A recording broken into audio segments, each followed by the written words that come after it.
சொந்தம் பார்த்தாலே சொர்க்கம் சொத்தி போகுமே. எங்கள் வீட்டில் பூத்தாலே பூவின் ஆயுள் கூடுமே.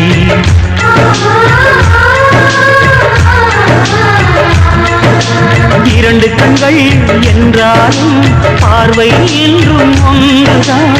உருவத்திலே தனித்தனிதான், உள்ளம் என்றும் ஒன்றுதான். ஒரு சேவல்தான் நடை காப்பது இந்த அதிசயம் பாருங்கள்.